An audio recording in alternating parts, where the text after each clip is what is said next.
Sou professora Areta de Geografia aqui da Rede Sagrado Brasília. Estou aqui para dar algumas dicas para vocês em relação à prova de Geografia. A primeira coisa que vocês precisam ficar atentos ao Enem é que ele mudou bastante a fórmula dos últimos anos, de como existia, na verdade, a cobrança, né? Anteriormente, a gente sabia que era muito mais interpretação de texto. De uns tempos para cá, ele vem cobrando, das 3 últimas provas para cá, ele vem cobrando de forma mais intensa em relação ao conteúdo.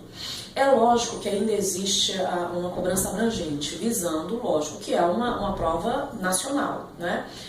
No quesito geografia, é líder, o assunto líder é a agricultura. Pecuária não é cobrado há bastante tempo, mas mesmo assim é bom que vocês deem uma olhada. Mas a agricultura, em relação ao agronegócio, movimentos sociais no campo, Brasil agroexportador, são coisas extremamente cobradas, tá? Estatuto da Terra de 64, desapropriação, são temas abrangentes e são temas que, por incrível que pareça, muitos acreditam que são temas de senso comum, e não são. São extremamente cobrados. Existem alguns artigos, como o 184, o artigo 185, que são mais cobrados dentro dessa concepção de desapropriação de terras, então é importante que vocês deem uma olhada.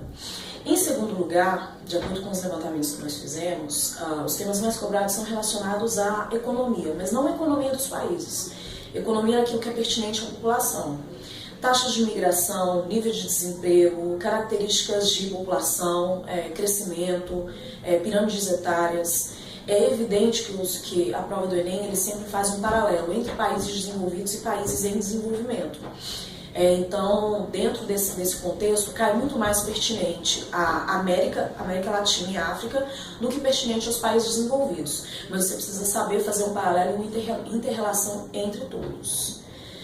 São esses os temas mais cobrados, são temas abrangentes, é importante que vocês fiquem atentos principalmente naquilo que é pertinente ao território brasileiro, que é, sem sombra de dúvida, a grande ênfase das provas do Enem.